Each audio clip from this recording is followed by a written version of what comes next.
Hello friends, आज मैं आपके सामने लेके आई हूँ टॉप 60 इम्पोर्टेंट क्वेश्चंस। टॉपिक भी बहुत ज़्यादा इम्पोर्टेंट है, दैट इज़ इंडियन कॉन्स्टिट्यूशन। और वही क्वेश्चन मैंने इस वीडियो में कवर करे हैं जो कंपटीशन में आ रखे हैं, ठीक है, रिपीट हो रखे हैं और इम्पोर्टेंट क्वेश्चन है। जो भी स्टूडेंट्स प्रिपरेशन कर रहे हैं, वीडियो में लास्ट तक बने रहिए। Let's start. क्वेश्चन फर्स्ट की तरफ बढ़ते हुए, हु टोल्ड कॉन्स्टिट्यूशन, ठीक है, is the aggregate of laws and customs. तो यहाँ पे आंसर रहने वाला है that is pricing. Next question, a constitution can be only. तो ये जो आंसर होगा इसका होगा both written and unwritten. Next question, a constitution is not made, it grows. भाई बहुत इंपॉर्टेंट क्वेश्चन है और कंपटीशन में रखा रहता है और ये आपको पता होना चाहिए। तो जो इसका आंसर है वो है मैंने। Next question, the articles 14 to 18 of the constitution of India guarantees. बहुत इंपॉर्टेंट क्वेश्चन है, एग्जाम में अक्सर आता है। तो ये है right to equality. Next, the chief minister of a state in India is not eligible to vote in the presidential election if। तो यहाँ पे जिन स्टूडेंट्स को आंसर पता है भाई, तो उनकी प्रिपरेशन ठीक ठाक चल रही है, ठीक है। और जिन्हें नहीं पता है तो you have to work hard. तो जो आंसर होगा इसका वो है option A, that is he is a member of the upper house of the state legislature. Next question, the chairman, ध्यान से देखिए, the chairman of the constituent assembly was. यहाँ पे कॉन्स्टिट्यूट असेंबली की बात हो रही है, तो ये आंसर होगा डॉक्टर राजेंद्र प्रसाद। और यहाँ पे बात हो रही है that is the chairman of the drafting committee was. तो ये आंसर होगा doctor B R Ambedkar. Next question, a preamble to the constitution means. Important question है, कई बार एग्जाम में पूछा जाता है। तो जो इसका आंसर होगा वो होगा अ प्रीफेस, ठीक है। Next question, which of the following articles was formerly known as the article of freedom. बहुत इंपॉर्टेंट क्वेश्चन है। Article 19 is the correct answer. इसमें से क्वेश्चंस जो ये वीडियो है इसमें से आना ही आना है कंपटीशन में। तो बिल्कुल ये क्वेश्चन 60 तो बिल्कुल टिप्स पे होने चाहिए आपके, ठीक है। तो ये वही मैं क्वेश्चन अपनी वीडियो में डालती हूँ जो बहुत ही इंपॉर्टेंट है। Next question, according to which article the supreme court can issue writs for the enforcement of fundamental rights. तो यहाँ पे article 32 is the correct answer. Next, which part of the Indian constitution express Fabian socialism. बहुत important question है। तो answer रहने वाला है part 4 is the correct answer, option D. Next question, directive principle of state policy are found in. तो यहाँ पे भी जो आंसर रहने वाला है वो option D, that is part 4। ध्यान से देखिए, इंपॉर्टेंट क्वेश्चन है, कई बार कंपटीशन में ये आपका पूछा गया। Next question, fundamental rights are found in. तो ये अगेन इंपॉर्टेंट है, part 3 is the correct answer. Next question, who is the following is called the father of the preamble to the constitution. तो answer यहाँ पे रहने वाला है Pandit Nehru.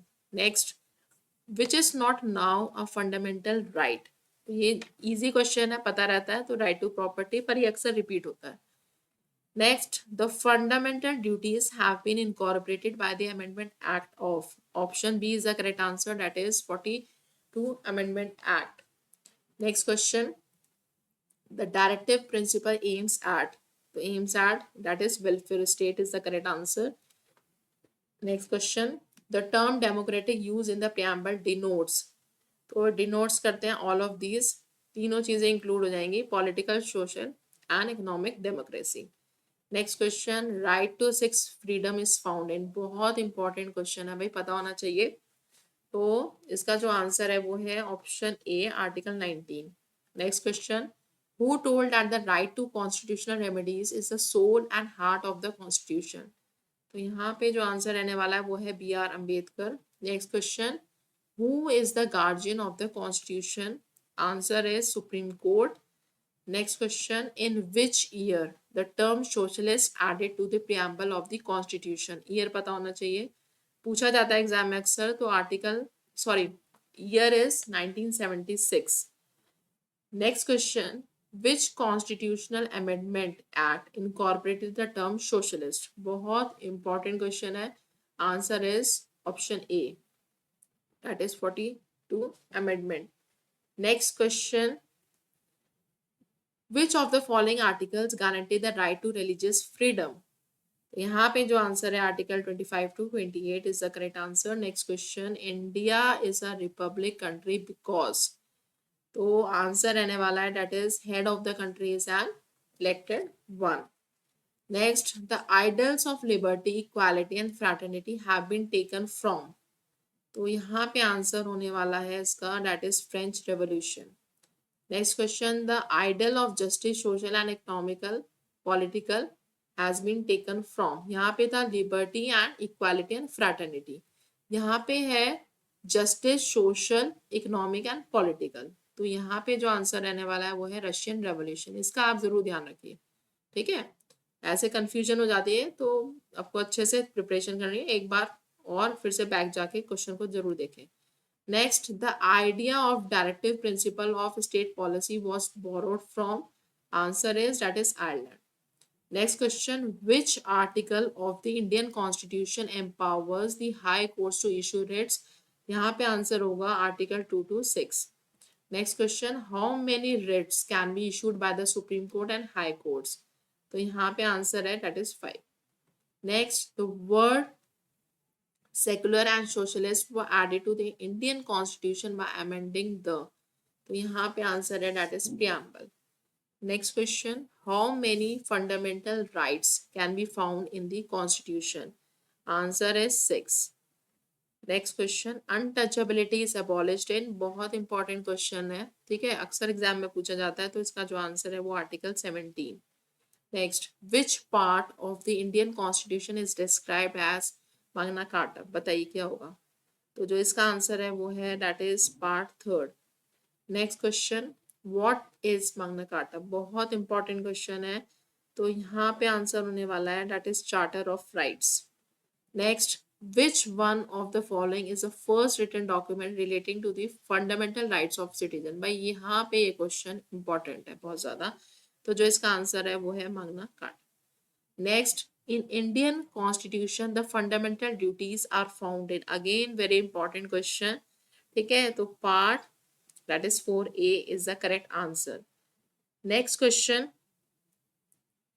how many fundamental duties are found in the constitution. तो यहाँ पे answer है 11. Next, the organization of village panchayat is found in. तो इसका जो आंसर होगा वो होगा article 40 is the correct answer. Next question, in which year right to property was deleted as fundamental right. भाई ईयर ध्यान होना चाहिए. ये तो पता है डिलीट है लेकिन ईयर आपको ध्यान होना चाहिए. तो answer is 1978. Next question, by which amendment act right to property was deleted. तो यहाँ पे आपका अमेंडमेंट इज 44. ठीक है. Next question, which part of the Indian Constitution deals with property right? तो part option A, part 12 is the correct answer. Next, which article deals with the right to equality before law?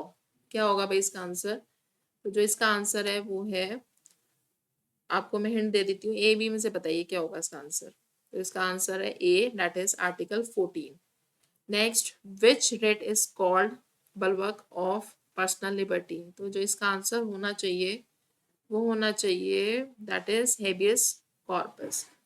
Next question, the constitution of India was passed by. तो यहाँ पे answer होगा constitute. ठीक है, constituent assembly. बहुत ही important question है सभी. Next, the constitution of India was adopted इन. तो एडॉप्ट भाई किया था दैट इज 1949 में. नेक्स्ट क्वेश्चन है, the constitution of India came into force. अब ये फोर्स में कब, ठीक है, वो डेट आपको पता होनी चाहिए that is 26 January 1950. Next question, who told that a constitution is known by the rights that it maintain. भाई बहुत इंपॉर्टेंट क्वेश्चन है, कंपटीशन में अक्सर रखा रहता है. तो जो इसका आंसर है वो है लस्की. Next, who can amend the fundamental rights. यहाँ पे आंसर है the parliament. Next question, which article of the Indian Constitution provides for a high court for each state? तो article 214 is the correct answer. Next question, the prime minister must be a member of. तो either the Lok Sabha or the Rajya Sabha is the correct answer. Next question, when was the Calcutta High Court set up? तो यहाँ पे answer रहने वाला है आपका 1 जुलाई तो है ठीक है, ईयर का आपको ध्यान करना है, तो 1862। Next question, who is the real executive head of India? तो यहाँ पे आंसर रहने वाला है, बताइए ए और बी में से आपको कंफ्यूजन हो रहा होगा, क्या होगा इसका आंसर? तो जो ए है option, that is the prime minister, is the correct answer. Next question, federation is a union without unity, who said? तो ये है K C Wheare. Next question, when was the supreme court of India inaugurated? ठीक है, बताइए क्या होगा इसका answer? तो जनवरी 28 तो है, लेकिन अगेन ईयर का आपको ध्यान होना चाहिए, तो 1950। ठीक है। Next question, which part of the constitution deals with supreme court? तो part 5th is the correct answer. Next, the money bill can be introduce only in the, भाई ये क्वेश्चन तो इतना इंपॉर्टेंट है ना, कई एग्जाम में मैंने देख लिया है रिपीट ही रिपीट होता है, तो आपको पता होना चाहिए। ठीक है, तो इसका आंसर है Lok Sabha. Next question, an amendment bill should be passed by, again ये बहुत इंपॉर्टेंट क्वेश्चन है और ये पूछा जाता है एग्जाम में, तो इसका आंसर होगा option A, that is both the houses of parliament separately. Next question, the जजेस of the supreme court are appointed by, भाई पता होना चाहिए भाई कौन अपॉइंट करता है, तो इसका आंसर होगा the president. Next question, the governor of a state is appointed by, again यहाँ पे भी आंसर होगा द प्रेसिडेंट। तो कल फिर मैं बहुत ही इंपॉर्टेंट टॉपिक, कल नहीं परसों, एक दिन छोड़ के एक दिन आपकी ये वीडियो आ रही है 6 बजे, तो क्विज को डेली प्रैक्टिस करिए और लाइक करिए वीडियो को, आपको बहुत हेल्प होने वाली है। चैनल को सब्सक्राइब कर लें जो भी स्टूडेंट प्रिपरेशन कर रहे हैं, क्योंकि आपके लिए बहुत हेल्पफुल होने वाला है। ठीक है, थैंक यू फॉर वॉचिंग।